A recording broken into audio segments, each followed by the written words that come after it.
아유, 반갑습니다. 자, 오늘은 두 번째 시간. 자, 우선 어디를 잠깐 볼 거냐면요.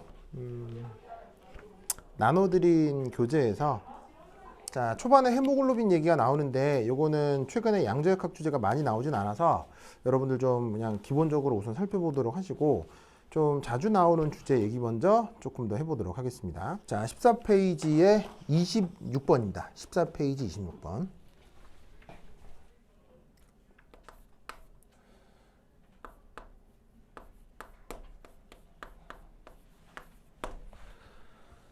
자, 여기서 이제 여러분들이 잘 알아야 될 건 바로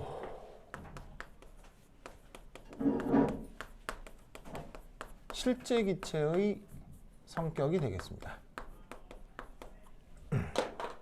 실제 기체 성격. 그 실제 기체의 성격과 관련해서 그 상당히 중요한 요소 중에 하나가 바로 반데르발스 상태 방정식이라고 하는 게 있죠. 그 반데르발스 상태 방정식이 그 입시 과정에서는 정말 잘 나옵니다. 요런 식으로 거기 보시면은 그 14번 문제에 나와 있는 그림들 보이시죠? 이 그림들 같은 경우가 반데르발스 상태 방정식에 대한 어떤 개념을 설명해 주는 그림이고, 그 다음에 카이스트 같은 경우에는 아예 그냥 대놓고 반데르발스 상태 방식이라고 나와요. 그러니까 서울대 같은 경우는 반데르발스 상태 방식이라는 말은 안 쓰거든요. 왜냐하면 고등 화학 과정에 나오질 않기 때문에 그냥 서울대 입시에서는 그 말을 쓰지는 않지만 카이스트 같은 경우는 그냥 대놓고 내요. 대놓고 내고 그냥 풀어라 이렇게 하거든요. 그래서 이거 굉장히 잘 알아두셔야 됩니다. 여러분 PV는 NRT는 잘 알죠? 그럼 PV는 NRT는 이상기체 상태 방정식이고 실제 기체 상태 방정식은 그거와 좀 달리 나타나는데 그 중에 하나인 그 반데르발스 상태 방식 얘기를 좀 해보도록 하겠습니다. 알겠죠? 자, 그럼 우선 여기서 첫 번째.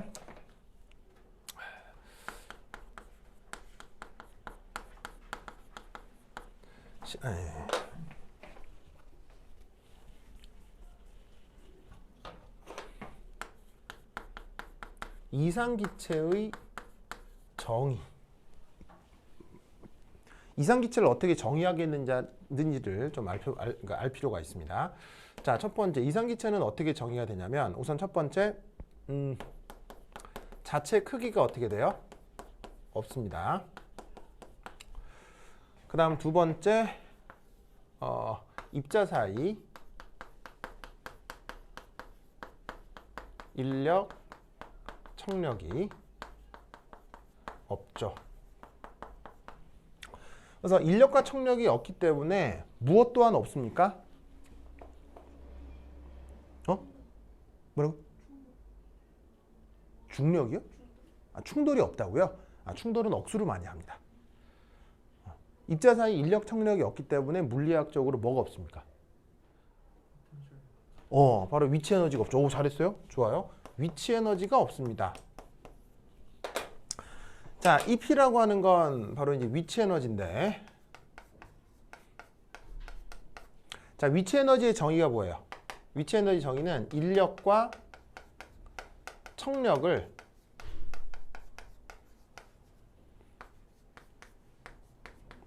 에너지로 표현한 겁니다.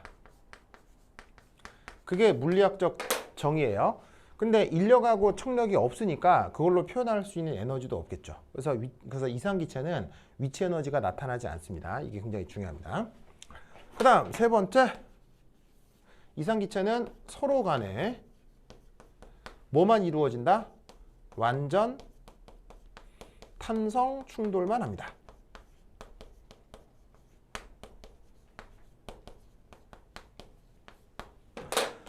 자, 완전 탄성 충돌이 뭐예요?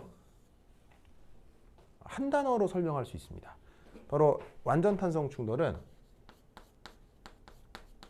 에너지가 보존되는 충돌입니다. 그걸 완전 탄성 충돌이라고 합니다. 근데 모든 종류의 모든 종류의 충돌은 어떻게 돼요? 충돌한 다음 뭐 열이나 소리 에너지로 에너지가 분산되죠. 근데 이상기체끼리 충돌을 할 때는 소리도 안 나고 열도 안 난다는 얘기입니다. 그래서 지들끼리 충돌 에너지가 영원히 유지되는 거를 그걸 완전 탄성 충돌이라고 하는데 이상기체는 저러하다는 얘기죠. 자, 지금 실제 기체에 대한 얘기를 할 건데 왜 이상기체에 대한 얘기를 했느냐? 바로 실제 기체는 어떻게 정의하면 된다는 얘기예요? 바로 not 이상기체로 정의하면 되는 겁니다. 그래서 실제 기체는 기체 자체의 크기가 있겠죠. 당연히 있습니다. 그 다음 서로 간의 인력 청력이 있고요. 그 다음에 에너지 보존되는 충돌이 나타나지 않습니다. 그래서 실제 기체를 정의하기 위해 이상 기체를 저렇게 정의를 해본 겁니다. 자, 근데 시험에 억수로 또 많이 나오는 게 바로 뭐냐? 이 실제 기체가 이상 기체적으로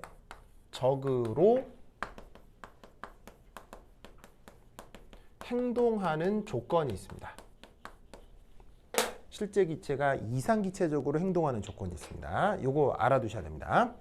자, 실제 기체가 이상 기체적으로 행동하는 조건에는 뭐가 있을까요? 좋아요. 바로 첫 번째는 1. 매우까지는 필요 없고 바로 저압 조건이에요.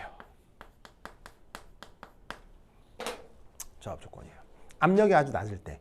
근데 압력이 아주 낮으면요. 얘는 다르게 어떻게 나타날 수 있냐면 부피가 매우 클 때로 나타날 수도 있어요.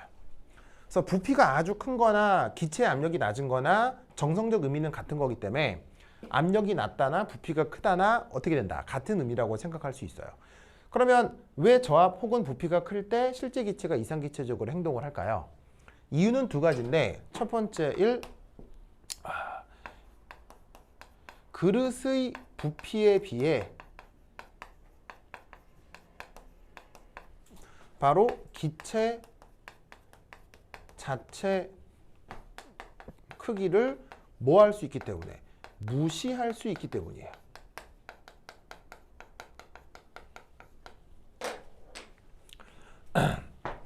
그래서 기체 부피는 기본적으로 되게 작은 편이에요. 보통 어느 정도냐면요. 기체 자체 크기는 뒤에도 나오겠지만 대략 0.01L/몰 정도예요. 기체 분자를 일몰만큼 모아놓고 그때의 부피를 찾으면 대략 0.01L 정도 되거든요. 근데 그 기체가 들어있는 그릇의 부피는 대략 어느 정도 되냐면 이건 뭐 수능 화학 원 보는 친구들은 다 외우죠. 22.4L/몰 이 정도로 나타나죠. 그래서 기체가 들어있는 그릇까지의 부피는 대략 20L가 넘는데 기체 알갱이 자체 크기는 0.01L 정도밖에 안 돼요. 아시겠죠? 그렇다면 그 그릇의 부피를 더 크게 하고 더 저압 조건으로 바꾸면 어떻게 되겠어요? 그릇의 부피는 가변적이죠. 20L가 아니고 40L, 60L도 계속 크게 만들 수 있잖아요. 근데 기체 알갱이 자체는 얘는 어떻게 되는 거예요? 얘는 고정적이잖아요. 그러면 그릇의 부피가 클수록 얘는 점점 더 없는 것처럼 취급해도 된다는 얘기예요. 그래서 실제 기체를 하더라도 이런 조건에서는 이상기체적인 행동을 할 수가 있어요. 그리고 두 번째는 부피가 아주 커버리면 기체 분자 간 거리가 어떻게 되겠어요? 가까워지겠어요? 멀어지겠어요? 멀어지겠죠? 그 다음 기체 분자 간 거리가 멀어져 버리면 어떻게 되겠어요?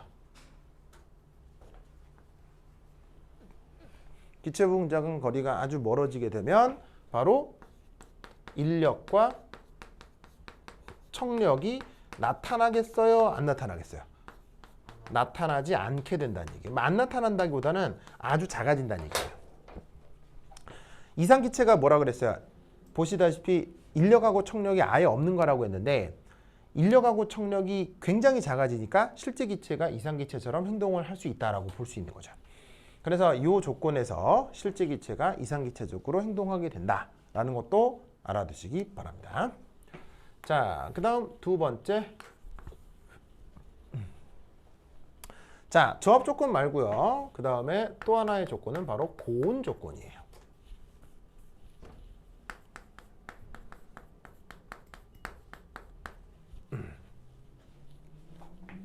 자, 왜 고온 조건은 또 실제 기체가 이상기체적으로 행동할 수 있냐면 바로 이거죠. 자, 온도가 상승할수록 뭐가 아주 커지죠? 얘가 증가하죠? 이 K가 뭐임? 운동 에너지요. 그러면 매우 고온일수록 어떻게 되겠어요? 역학적 에너지에서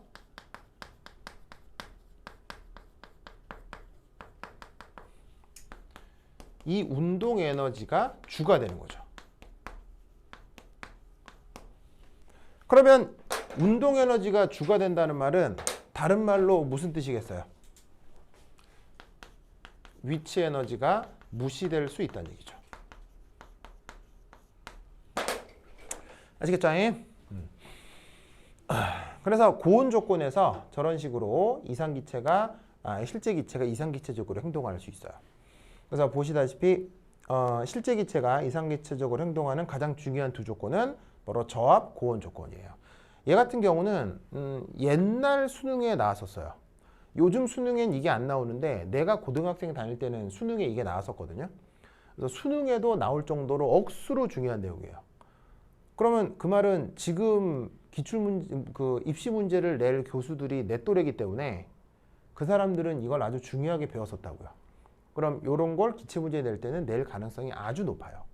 무슨 말인지 알겠죠? 왜냐하면 지금 나와 있는 모든 단어들이 중고등 교과과정에 다 나오는 단어들로 설명을 할 수 있기 때문에 이런 거는 논술하거나 설명하라고 시험 문제에 나올 가능성이 아주 높습니다. 알겠죠? 그 다음 추가적으로 하나가 더 있을 수 있는데 그거는 보일 온도라고 하는 개념이에요. 보통 쓸 때 TB라고 쓰는데 보일 온도라고 하는 특수한 조건에서 또 실제 기체가 이상기체적으로 굉장히 잘 행동할 수 있습니다. 근데 이제 보일 온도는 조금 수학적인 정의가 필요하기 때문에 저거는 조금 나중에 있다가 설명해 보도록 하고 우선 중요한 거는 두 가지입니다. 저압과 고온 조건. 보일 온도는 나중에 조금 얘기를 해보도록 하겠습니다. 어쨌건 이 두 가지는 잘 기억을 해두세요. 알겠죠? 알겠죠? 완전 중요하다. 완전 중요하다. 오케이, 됐다. 자, 그 다음 해볼 건 뭐냐면 3.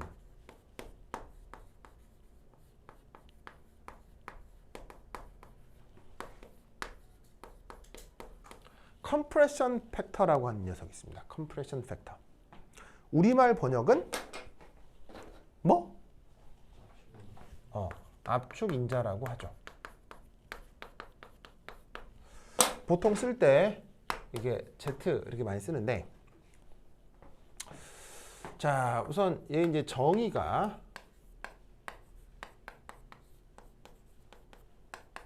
이렇게 됩니다. 자, 근데 종종 어떻게 쓰기도 하냐면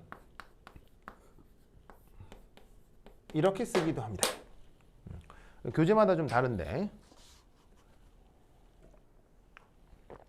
그럼 저것의 의미는 뭐냐면 등호관계니까 여기는 VM이라고 하는 게 바로 요거를 뜻한다. 이렇게 생각할 수도 있죠. 그래서 여기서 참고로 알아두실 게 이 VM은 부피를 기체의 몰수로 나눈 건데 얘를 이름하여 뭐라고 부르냐면 몰러 볼륨이라고 합니다. 그리고 기체 1몰의 부피를 저렇게 정의를 합니다. 그러면 왜 이렇게 정의해서 표현을 바꾸어 쓰느냐?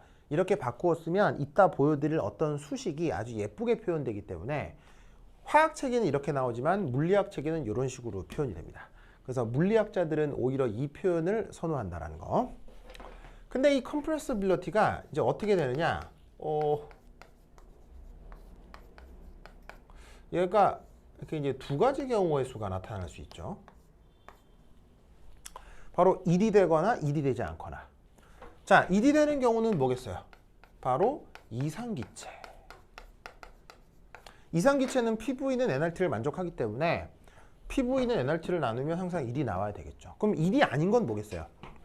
자, 실제 기체의 정의가 뭐예요? 이상기체가 아닌 게 실제 기체의 정의죠. 그럼 1이 아닌 게 뭐겠어요? 그게 바로 실제 기체가 되겠죠. 그래서 이 컴프레션 팩터라고 하는 건 실제 기체의 속성 혹은 이상 기체와 실제 기체가 어느 정도 차이가 나는지를 보여주는 어떤 척도예요. 그래서 이 실제 기체를 따를 때는, 이게 실제 기체에 대한 언급을 할 때는 이 압축 인자에 대한 얘기가 필수입니다. 그래서 이거를 잘 기억해 두셔야 돼요. 자, 그럼 이 컴프레션 팩터가 어떻게 변하는지를 좀 살펴보겠습니다. 자, 우선 첫 번째는 자, 3 컴프레션 팩터에서 이제 처음 시작해 볼게. 1 등온 조건에서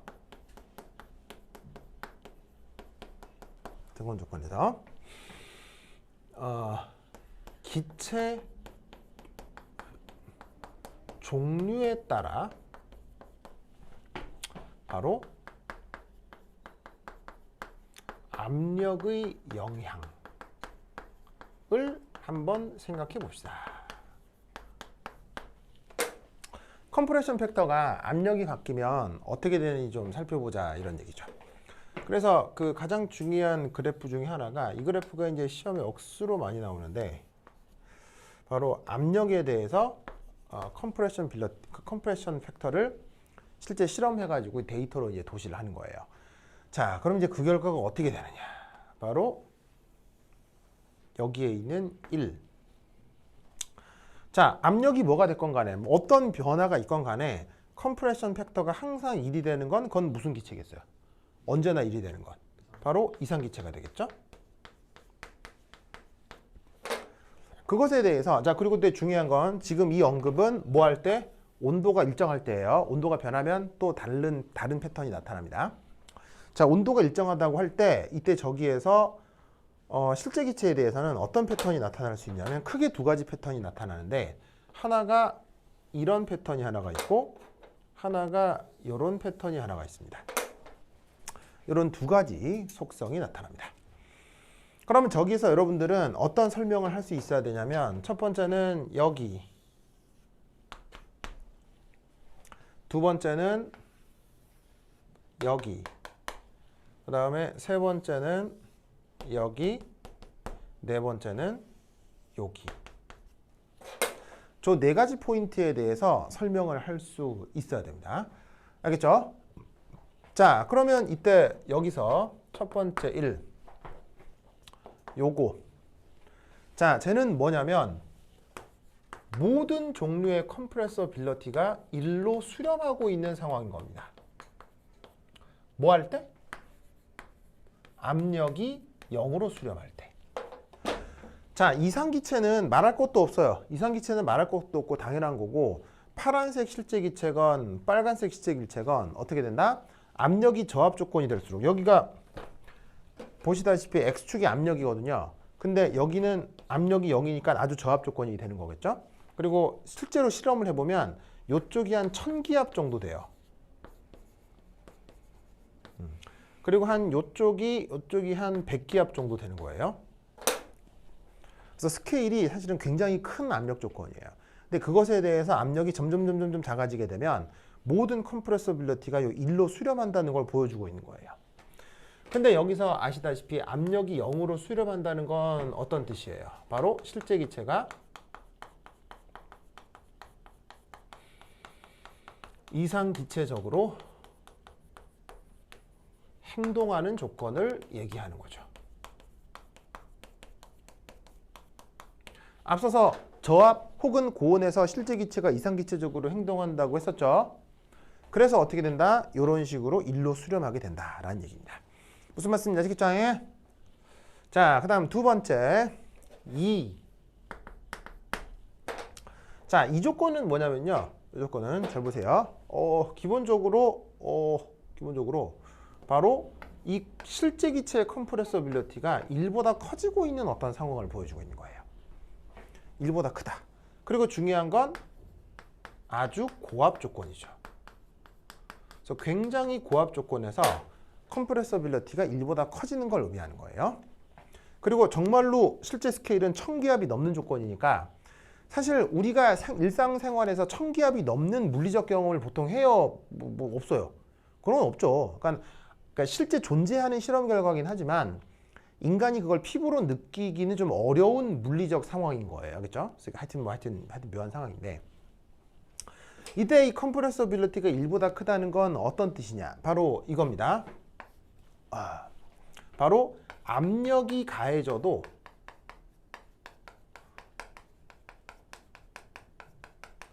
기체가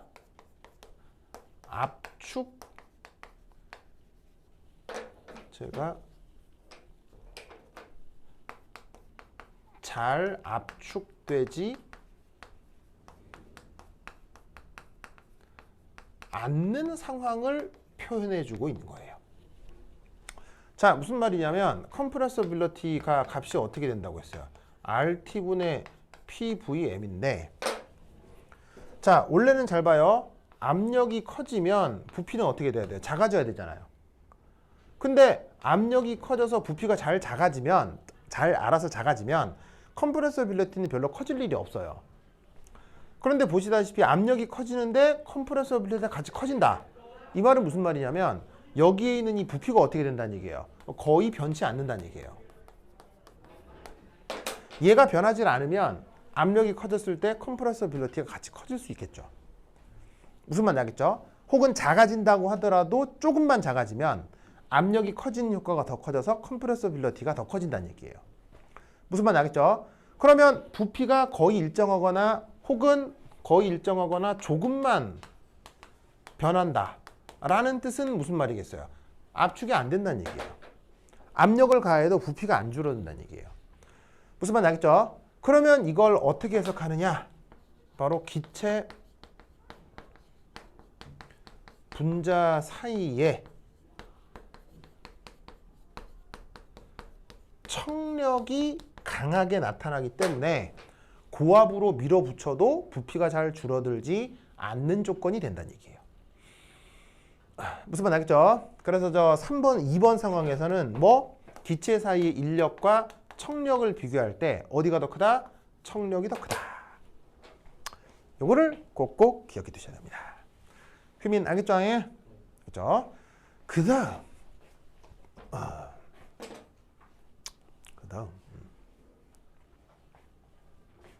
여기에 있는 요 세 번째 상황. 자, 요 세 번째 상황은 뭐냐면 컴프레서빌리티가 오히려 1보다 작은 조건이에요. 그럼 잘 보시면 1보다 크다와 1보다 작다는 논리구조적으로 서로 무슨 관계예요? 1보다 큰 것과 1보다 작은 것은 논리구조적으로 서로 무슨 관계예요? 서로 반대말이죠. 그러면 여기 나와 있는 이 설명을 어떻게 쓰면 되겠어요? 그냥 반대 쓰면 되는 거예요. 그럼 여기서 어떻게 되겠어요? 1보다 작다는 얘기는 압축이 어떻게 된다는 얘기예요? 압축이 잘 된다. 그럼 압축이 잘 된다는 얘기는 무엇이 더 우세하다? 기체 분자 사이에 인력이 더 우세하다라는 뜻이에요. 무슨 말 알겠죠? 그러면 이때 여기에서 요 3번 상황은 기체 사이의 인력과 청력을 예로 들었을 때 인력이 더 커지는 상황을 3번이라 할 수 있다는 얘기죠. 그 다음 여기는 4번. 자, 4번은 자, 실제 기체의 컴프레서빌리티인데도 자, 우연찮게 컴프레서빌리티가 1이 된 거예요. 그러면 잘 봐요. 들봐. 1은 1보다 큰 것도 아니고 1보다 작은 것도 아니죠. 무슨 말인지 알겠어요? 그럼 1은 청력이 우세한 것도 아니고 인력이 우세한 것도 아니겠죠. 그럼 어떤 상황이었어요? 얘는 인력하고 청력이 같은 조건인 거예요. 그래서 기체 분자들 사이에 인력과 청력이 같게 나타나는 상황을 저렇게 표현한다는 얘기예요. 그래서 이 그래프에서 이 점은 인력과 청력이 같은 상황이다 라는 것을 알아두셔야 됩니다. 자, 그래서 이 컴프레션 빌리티 팩터가 압력의 영향에 따라서 처리된다는 걸 좀 알아두시기 바랍니다. 알겠죠? 그 다음은 두 번째 변온 조건에서 자, 왜 변온 조건을 하냐면 첫 번째가 등온이었잖아요. 온도가 안 변하는 거니까 온도가 변하면 어떻게 되는지를 또 논리적으로 보자는 얘기예요. 아시겠죠? 그런데 온도가 변하고 기체 종류마저 변하면 헷갈리니까 변온 조건에서 동일 기체의 경우 저 컴프레서빌리티가 어떻게 변하는지를 좀 살펴보자 이런 얘기죠. 자, 그래서 얘도 똑같이 컴프레서빌리티를 이렇게 압력에 대해서 도시를 하고, 자, 항상 변함없는 건 요 1이에요. 누구? 이상기체요. 자, 근데 예를 들어 동일기체라고 했으니까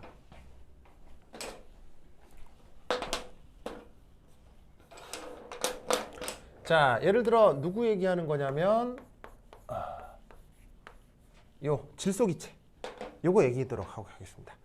왜냐면 뭐 질소기체가 뭐 가장 흔하잖아요. 그래서 흔한 질소기체를 가지고 사람들이 실험을 해봤다 이런 말이지. 그랬더니 패턴이 크게 두 가지가 나타나더라. 그러면 저 두 가지 각각 뭐라고 생각하면 되느냐? 빨간색으로 표현한 거 600도씨의 실험 결과고요. 파란색으로 표현한 건 마이너스 100도씨에서의 실험 결과입니다. 보이시죠? 그러면 이때 이 두 온도 조건에 따른 어떤 해석을 하면 되겠어요? 자, 마이너스 100도, 600도 무슨 특별한 의미가 있는 거겠어요? 그냥 뭐를 표현해 주기 위한 거겠어요? 네. 600도면 뭐 601도는 안 되겠어요? 뭐 602도는 안 되겠어요? 다 될 건데 왜 하필 이렇게 쓴 거냐면 바로 고온을 대표하겠다는 거고요. 얘는 저온을 대표하겠다는 거죠. 그럼 아무래도 저 움직이는 패턴이 이상기체하고 비슷한 게 누구예요? 여기에 있는 요 놈이 이상기체랑 상황이 비슷하다 이런 얘기죠. 이게 뭐였어요? 바로 아까 언급한 실제 기체가 뭐 하는 조건? 이상기체적으로 행동하는 조건 중에 하나였죠. 아까 저압 고온이라는 표현을 꼭 기억하라고 했었죠. 그 중에 하나가 이렇게 표현이 된다는 얘기입니다. 아시겠죠? 아까 앞선 시간에 어떤 분자 중에 유기화학 시간이었는데 이런 분자가 있거든요. 얘 이름이 뭐게요? 이 분자 이름이 아주 독특한 이름. 예원. 예원 왜 지금 안 자요? 바로 이미 다 졸았기 때문이죠. 얘 이름이 이미 다 졸. 네. 알겠습니다. 네, 그래요. 네, 그렇습니다. 그 라면을 끓이다가 이게 깜빡 잊고 가스레인지에 오래 올려두면 어떻게 돼요? 이미 다 졸아버리죠. 자, 그랬습니다. 자, 하여튼 그렇다.